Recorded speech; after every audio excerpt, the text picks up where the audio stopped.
પાઠ 5 શરીરનું હલનચલન। સૌથી પ્રથમ વિકલ્પો આપેલા છે।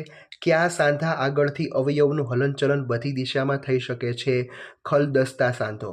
નીચેના પૈકી કયા ભાગ આગળ ખલદસ્તા સાંધો છે? ખંભો। નીચેના પૈકી કયા ભાગ આગળ મિજાગ્રા સાંધો છે? કોણી। ખોપરીના હાડકાઓ વચ્ચે કયા પ્રકારનો સાંધો છે? અચલ સાંધો। નીચેનામાંથી કયા અંગમાં માત્ર કાસ્થિ છે? નાક। પાસળી પિંજર કોનું રક્ષણ કરે છે? ફેફસા અને હૃદય। પાસળી પિંજરમાં કેટલી જોડ પાસળીઓ છે? 12। પાસળી પિંજર કુલ કેટલા હાડકાનું બનેલું છે? 25। કરોડ સ્તંભમાં કુલ કેટલા હાડકા છે? 33। અળસિયાનું શરીર શાનું બનેલું છે? વલયોનું। અળસિયું શાની મદદથી હલનચલન કરે છે? સ્નાયુના સંકોચન અને વિસ્તરણથી। વંદાને પગની કેટલી જોડ હોય છે? 3। પંખીઓના કયા અંગોનું પાંખોમાં રૂપાંતર થયેલું હોય છે? અગ્ર ઉપાંગોનું। ગોકળગાય શાની મદદથી હલનચલન કરે છે? માંસલ પગથી। કયા સજીવને પગ નથી, હાડકાં નથી, બાહ્ય કંકાલ નથી, પરંતુ સ્નાયુઓ છે? અળસિયું। ચાલો એના પછી ખાલી જગ્યા આપેલી છે। 2 કે તેથી વધુ હાડકાના જોડાણથી ખાલી જગ્યા બને છે? સાંધો। ખોપરીના મોટા ભાગના સાંધા ખાલી જગ્યા સાંધા છે? અચલ। આપણા પગનો નિતંબ આગળનો સાંધો એ ખલદસ્તો સાંધો છે। આપણા હાથમાં કોણી આગળનો સાંધો એ મિજાગ્રા સાંધો છે। મિજાગ્રા સાંધા વડે પગને પાછળ તરફ વાળી શકાય છે અને મૂળ સ્થિતિમાં લાવી શકાય છે। આપણા હાથના કાંડા આગળ જે પ્રકારનો સાંધો છે તેવો સાંધો પગના ઘૂંટી આગળનો સાંધો છે। માછલીને પાણી તરવામાં મીનપક્ષ અને પૂંછડી મદદ કરે છે। ગતિ કરતી વખતે સ્નાયુના સંકોચનથી હાડકાં ખેંચાય છે। અસ્થિઓના સાંધા શરીરને હલનચલનમાં મદદ કરે છે। અસ્થિઓ અને કાસ્થી સંયુક્ત રીતે શરીરનું કંકાલ બનાવે છે। ચાલો એના પછી પ્રશ્નના જવાબ છે એ લખવાના રહેશે। કયા સાંધા વડે ફક્ત એક જ દિશામાં હલનચલન થઈ શકે છે? મિજાગ્રા સાંધા। પક્ષીઓના પ્રચલન માટેના અંગો ક્યાં છે? પાંખો અને પગ। માનવીના પાસળી પિંજરમાં કુલ કેટલી પાસળીઓ છે? તો કે 24। કોણીના હાડકાં કયા સાંધા વડે જોડાયેલ હોય છે? મિજાગ્રા સાંધા। વંદાને કેટલી જોડ પાંખો હોય છે? 2 જોડ। માછલી કઈ રીતે પ્રચલન કરે છે? પાણીમાં તરીને। કયું પ્રાણી માંસલ પગ વડે પ્રચલન કરે છે? ગોકળગાય। મગજનું રક્ષણ કોણ કરે છે? ખોપરી। પગ અને હાડકાં વિનાના પ્રાણીઓના 2 નામ લખો, અળસિયું અને ગોકળગાય। પગ વિનાનું હાડકાવાળું પ્રાણી કયું છે? સાપ। ચાલો એના પછી ખરા ખોટા આપેલા છે। અગ્ર બાહુમાં 2 અસ્થિ હોય છે, સાચું। પક્ષીઓના હાડકાં છિદ્રિષ્ટ હોય છે, સાચું। પક્ષીઓના પશ્વ ઉપાંગોનું પાંખોમાં રૂપાંતર થયેલું છે, ખોટું। ગોકળગાય કવચ વડે પ્રચલન કરે છે, ખોટું। વંદાનું શરીર બાહ્ય કંકાલનું બને છે, સાચું। વંદાને પાંખો હોતી નથી, ખોટું। માછલીને હોડી આકારનું શરીર હોય છે, સાચું। સાપના શરીરમાં હાડકાં હોય છે, સાચું। ખોપરી સળંગ એક જ હાડકાની બનેલી છે, ખોટું। કાસ્થિ એ અસ્થિની સાપેક્ષમાં કઠણ હોય છે, ખોટું। પ્રશ્ન 5 નીચેના પ્રશ્નોના એક વાક્યમાં ઉત્તર લખો। પ્રચલન એટલે શું? સજીવની પોતાની જાતે એક સ્થાનેથી બીજા સ્થાન સુધી જવાની ક્રિયાને પ્રચલન કહે છે। કંકાલ એટલે શું? શરીરના હાડકાઓ આકાર પ્રદાન કરાવવા માટે એક માળખું રચે છે, તેને કંકાલ કહે છે। સાંધો એટલે શું? આપણા શરીરમાં 2 કે તેથી વધુ હાડકાં જ્યાં જોડાય છે તે જોડાણને સાંધો કહે છે। કાસ્થિ એટલે શું? હાડકાં જેવા પદાર્થના બનેલા પરંતુ હાડકાં જેટલા સખત ન હોય તેવી વળી શકે તેવી રચનાને કાસ્થિ કહે છે। શરીરમાં કાસ્થિ એટલે કે કુર્ચા ક્યાં ક્યાં આવેલી હોય છે? તો કે નાક, કાન, શ્વસન નલિકાની રચનામાં 2 હાડકાના જોડાણ આગળ સાંધામાં કાસ્થિ હોય છે। શરીરના અવયવોનું હલનચલન શાને કારણે થાય છે? હાડકાં અને સ્નાયુઓની સંયુક્ત મદદથી શરીરનું હલનચલન થાય છે। વંદો કઈ રીતો દ્વારા પ્રચલન કરે છે? વંદો જમીન પર ચાલીને, દિવાલ પર ચડીને અને હવામાં ઉડીને પ્રચલન કરે છે। ઉખળી સાંધો ક્યાં આવેલો હોય છે? ઉખળી સાંધો ડોક અને શીર્ષને જોડાણ કરતો સાંધો છે। ખોપરીનું કયું અસ્થિ હલનચલન કરી શકે છે? ખોપરીનું નીચલા જડબાનું અસ્થિ હલનચલન કરે છે। પાણીમાં તરી શકે તેવા પક્ષીઓના 2 નામ લખો, બતક અને હંસ પાણીમાં તરી શકે છે। નીચેના પ્રશ્નોના ટૂંકમાં ઉત્તર લખો। પ્રાણીઓમાં પ્રચલનની જુદી જુદી રીતો જણાવો। પ્રાણીઓમાં પ્રચલનની રીતો: પહેલું ચાલવું, બીજું દોડવું, ત્રીજું કૂદવું, ચોથું ઉડવું, પાંચમું તરવું, છઠ્ઠું સરકવું અને સાતમું છલાંગ મારવી છે. અચલ સાંધા અને ચલ સાંધા કોને કહેવાય? તે નીચે મુજબ છે. પહેલું અચલ સાંધા: જે સાંધા આગળ જોડાયેલા હાડકાનું હલનચલન થઈ શકતું નથી તેવા સાંધાને અચલ સાંધો કહે છે. ઉદાહરણ તરીકે ખોપરીના નીચલા જડબા સિવાયના હાડકાં. બીજું છે ચલ સાંધા: જે સાંધા આગળ હલનચલન થઈ શકતું હોય તેને ચલ સાંધા કહે છે. ઉદાહરણ તરીકે ઉખરી સાંધા, મિજાગરા સાંધા વગેરે. ખલદતા સાંધો એટલે શું સમજાવો? જે સાંધામાં એક હાડકાના દડા જેવો ગોળ ભાગ બીજા હાડકાના પોલાણવાળા ભાગમાં ગોઠવાયેલ હોય છે, જેનાથી સાંધા આગળ બધી જ દિશાઓમાં હલનચલન થઈ શકે છે, તે સાંધાને ખલદસ્તા સાંધો કહે છે. ઉદાહરણ તરીકે ખભા આગળના બે હાડકાના જોડાણમાં ખલદસ્તા સાંધો હોય છે. મિજાગરા સાંધો ઉદાહરણ આપી સમજાવો. જેમ મિજાગરાવાળું બારણું બહાર ખુલે તો તેને મૂળ સ્થિતિમાં લાવી શકાય છે, પરંતુ અંદર ખોલી શકાતું નથી. આવી જ રીતે મિજાગરા સાંધા આગળથી શરીરના ભાગોનું હલનચલન એક જ દિશામાં કરી શકાય છે.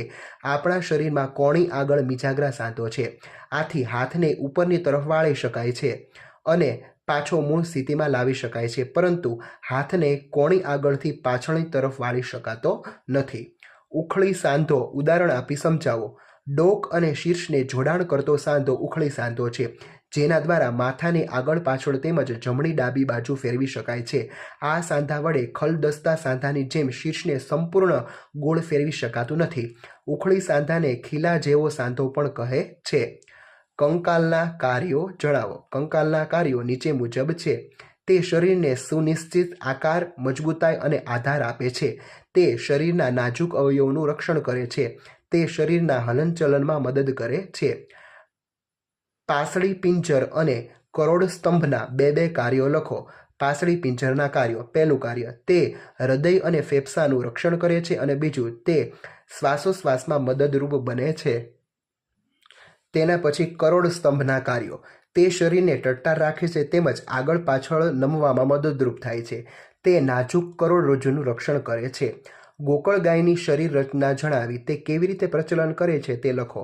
ગોકળગાયની પીઠ પર શંખ જેવી ગોળ રચના હોય છે, તેને કવચ કહે છે. તે ગોકળગાયનું બાહ્ય કંકાલ છે. ગોકળગાય ચાલતી વખતે કવચના છિદ્રમાંથી એક જાડી સંરચના તથા શીર્ષને બહાર કાઢે છે, જેને માસલ પગ કહે છે. તે મજબૂત સ્નાયુના બનેલા હોય છે. સ્નાયુને વિસ્તારી તરંગિત ગતિથી પ્રચલન કરે છે. માછલીની તરવાની પ્રક્રિયા સમજાવો. માછલી પાણીમાં તરવા શરીરનો અગ્રભાગ એક બાજુ વાળે છે અને પૂંછડી વિપરીત દિશામાં વાળે છે. પછી માછલી પોતાના શરીરને વાળે છે ત્યારે તીવ્રતાથી એની પૂંછડી બીજી દિશામાં વળી જાય છે. આને પરિણામે માછલીને પાણીમાં ધક્કો લાગે છે અને માછલી આગળ તરફ ખસે છે. આવા પ્રકારના ક્રમિક ધક્કાઓ દ્વારા માછલી આગળની તરફ વધતી જાય છે. પૂંછડીના મીનપક્ષ આ કાર્યમાં મદદ કરે છે. માછલીના શરીર પર બીજા મીનપક્ષ આવેલા હોય છે, જે તરતી વખતે પાણીમાં સંતુલન જાળવી રાખે છે. સાપ કેવી રીતે ગતિ કરે છે તે સમજાવો. સાપને પગ હોતા નથી. તેના શરીરનો લાંબો કરોડસ્તંભ હોય છે. તેના શરીરમાં પાતળા અનેક સ્નાયુઓ આવેલા છે, જે કરોડસ્તંભ, પાસળીઓ અને ત્વચાને એકબીજા સાથે જોડે છે. સાપ સરકીને ચાલે છે. ચાલતી વખતે સાપ શરીરને વળાંક આપી ઘણા વલયો બનાવે છે. તેનો પ્રત્યેક વલય તેને આગળની તરફ ધકેલે છે. આ ક્રિયાનું પુનરાવર્તન થતું રહે છે અને સાપ વળાંકવાળા માર્ગે આગળ વધતો રહે છે. તેના સ્નાયુ મજબૂત હોવાથી ઝડપથી ગતિ કરે છે. ચલો એના પછી વૈજ્ઞાનિક કારણો આપી સમજાવો. નાના બાળકોને ટટ્ટાર બેસવાની ટેવ પાડવી જોઈએ, કારણ કે નાના બાળકોના હાડકાં પોચા હોય છે. નાનપણમાં હાડકાં પ્રમાણમાં સહેલાઈથી વળી શકે તેવા હોવાથી બાળક ટટ્ટાર ન બેસે તો હાડકાં વળી જઈ ખૂંધાપણું આવવાની શક્યતાઓ રહેલી હોય છે. તેથી નાના બાળકોને ટટ્ટાર બેસવાની ટેવ પાડવી જોઈએ. પક્ષીઓનું શરીર ઉડવા માટે અનુકૂલિત હોય છે, કારણ કે પક્ષીઓના હાડકાં હલકા હોય છે. શરીરમાં વાતાશયો હોય છે. પીછાનું આવરણ હોય છે. તેના અગ્ર ઉપાંગોનું પાંખોમાં રૂપાંતર થયેલું હોય છે, જે હવામાં ઉડવા માટે મદદરૂપ બને છે. છાતીના અસ્થિઓ ઉડ્ડયન સ્નાયુઓને જકડી રાખવા માટે રૂપાંતરિત થયેલા હોય છે. તેમનું શરીર ધારારેખી રચનાવાળું હોવાથી ઉડતી વખતે અવરોધ ઓછો નડે છે. તેથી પક્ષીઓનું શરીર ઉડવા માટે અનુકૂલિત હોય છે. માછલી પાણીમાં સરળતાથી તરી શકે છે કારણ કે માછલીના શરીરનો આકાર હોડી જેવો હોય છે. આ રચનાને કારણે પાણી ધકેલાઈ જાય છે, તેથી માછલીને અવરોધ નડતો નથી. તેના અગ્ર ઉપાંગોનું મીન પક્ષમાં રૂપાંતર થયેલું હોય છે, જે તેને તરવામાં મદદ કરે છે. બીજા મીન પક્ષો દ્વારા તે શરીરનું સંતુલન જાળવી રાખે છે, તેથી પાણીમાં સરળતાથી તરી શકે છે. ચાલો એના પછી તફાવતના 2 મુદ્દા લખો. અસ્થિ અને કાસ્થિ. તે સખત હોય છે, કાસ્થિ તે પ્રમાણમાં નરમ હોય છે. તે વળી શકતા નથી, તે વળી શકે છે. ચાલો એના પછી 9મો પ્રશ્ન, જોડકા જોડો. અળસિયું તો કે વલયો, ગોકળ ગાય કવચ, વંદો 2 જોડ પાંખો 3 જોડ પગ, સાપ લાંબો કરોડ સ્તંભ. પછી વિભાગ એ ને વિભાગ બી સાથે જોડીએ. ઉપલું જડબું 1 અચલ સાંધો, પાસળીઓ તો કે એ 12 જોડ, કરોડ સ્તંભ તો કે બી 33 હાડકા, અને ખોપરી તો કે મગજનું રક્ષણ કરે છે. નીચેના પ્રશ્નના મુદ્દાસર ઉત્તર લખો. અળસિયું કેવી રીતે પ્રચલન કરે છે તે સમજાવો. અળસિયાના શરીરમાં હાડકાં હોતા નથી તેમજ પગ હોતા નથી, પરંતુ તેના શરીરમાં સ્નાયુઓ હોય છે. અળસિયાનું શરીર અનેક વલયો એકબીજા સાથે જોડવાથી બને છે. અળસિયાના સ્નાયુઓ સંકોચન અને વિસ્તરણ પામી તેના શરીરને આગળ વધારે છે. ચાલતી વખતે તે શરીરના પશ્વ ભાગને ભૂમિ સાથે જકડી રાખે છે તથા આગળના ભાગને ફેલાવે છે. તેના પછી તે અગ્ર ભાગને ભૂમિ સાથે જકડી રાખે છે તથા પશ્વ ભાગને ખુલ્લો કરી દે છે. આનાથી તે કેટલાક અંતર આગળ વધે છે. અળસિયું આ પ્રક્રિયાનું પુનરાવર્તન કરીને માટીમાં આગળ ખસે છે. તેના શરીરમાંનો ચીકણો પદાર્થ ચાલવા માટે મદદ કરે છે. આ રીતે પગ ન હોવા છતાં પ્રચલન કરે છે. નીચેનું કોષ્ટક પૂર્ણ કરો. કોષ્ટક. પ્રાણીઓમાં એક સ્થાનેથી બીજા સ્થાને કેવી રીતે ગતિ કરે છે? પેલું ગાય છે, પ્રચલનમાં ઉપયોગ થવાવાળો ભાગ તો કે પગ, પગથી. અને પ્રાણીઓ કેવી રીતે પ્રચલન કરે? ચાલીને. એટલે ગાય છે એ ચાલીને પ્રચલન કરે છે અને પગ દ્વારા. મનુષ્ય છે એ ચાલીને પ્રચલન કરે છે પગ દ્વારા. સાપ છે એ સરકીને પ્રચલન કરે છે શરીર દ્વારા. પક્ષી છે ચાલીને અથવા ઉડીને પ્રચલન કરે છે પાંખો અને પગ દ્વારા. વંદો છે એ ચાલીને અને ઉડીને પ્રચલન કરે છે પાંખો અને પગ દ્વારા. માછલી છે એ પાણીમાં તરીને પ્રચલન કરે છે મીન પક્ષ અને પૂંછડી દ્વારા. ચાલો કોષ્ટક 2 આપેલું છે. આપણા શરીરના ભાગો અને તેનું હલનચલન. ચાલો, ગરદન છે સંપૂર્ણ ફરે છે તો કે ના. અંશતઃ ફરે છે તો કે હા. નમે છે હા. ઉપર ઉઠે છે તો કે હા. ગતિ બિલકુલ થતી નથી તો એમાં આપણે ડેશ કરીશું. કાંડું સંપૂર્ણ ફરે છે તો કે ના. અંશતઃ તો કે હા. નમે છે હા. ઉપર ઉઠે છે હા. આંગળી સંપૂર્ણ ફરે છે ના. અંશતઃ હા. નમે છે હા. ઉપર ઉઠે છે ના. ઘૂંટણ સંપૂર્ણ ફરે છે ના. અંશતઃ ના. નમે છે હા. ઉપર ઉઠે છે ના. પીઠ સંપૂર્ણ ફરે છે ના. અંશતઃ હા. નમે છે હા. ઉપર ઉઠે છે હા. માથું સંપૂર્ણ ફરે છે ના. અંશતઃ ફરે છે ના. નમે છે ના.